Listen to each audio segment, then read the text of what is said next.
আমলকি যে কতটা গুণবান আমরা প্রত্যেকেই জানি। আর আমলকিকে সারা বছর যেন আমরা রেখে খেতে পারি, তার জন্য আজ তোমাদের সঙ্গে আমি শেয়ার করব আমলকির টক ঝাল আচার, যা বানানো ভীষণই সহজ।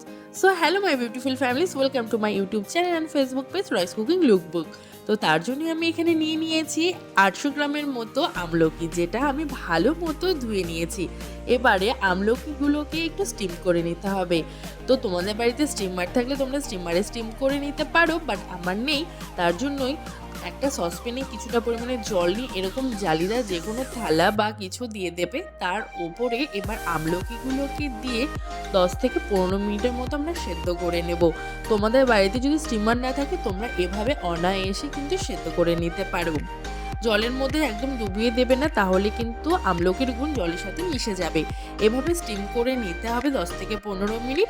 আর 10 থেকে 15 মিনিট পর দেখবে যে আমলকি এরকম খুলে খুলে আসছে, আর আমলকির কালারটাও কিন্তু চেঞ্জ হয়ে এসছে। তো ভালো মতো সেদ্ধ হয়ে এলে এবার এটাকে আমরা ঠান্ডা করে নেব।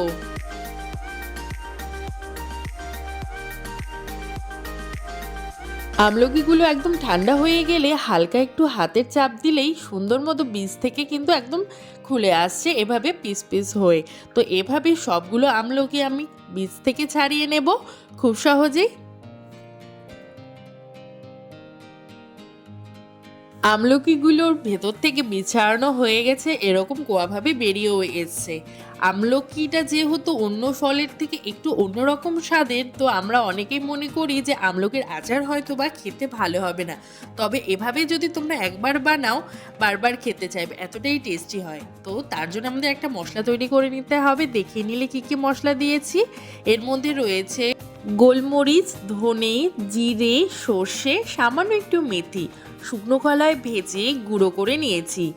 এবার ঠান্ডা করে রাখা সেদ্ধ করা আমলকির মধ্যে দিয়েছি সামান্য একটু জোয়ান, দিয়েছি একটু কালো জিরে, হলুদ গুঁড়ো, লবণ, তারপরে দিয়েছি ভেজে রাখা মশলা, মৌরির গুঁড়ো, আমচুর পাউডার, লঙ্কার গুঁড়ো, সামান্য চিলি ফ্লেক্স, ঝাল যে যেমন পছন্দ করো তেমন দিয়েছি। আর দিয়েছি কিছুটা আমচুর পাউডার বা চাট মশলা, আর কিছুটা পরিমাণে সর্ষের তেল আমি গরম করতে বসিয়ে দিয়েছি।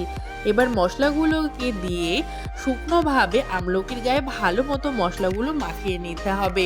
মশলা মাখানো হয়ে গেলে ওপর থেকে দিয়ে দেব একদম গরম সর্ষের তেল, দিয়ে আবারও ভালো মতো মিশিয়ে নিতে হবে মশলার সাথে আমলকিগুলো, যেন তেল আর মশলা সুন্দরভাবে আমলকির ভেতরে চলে যায়।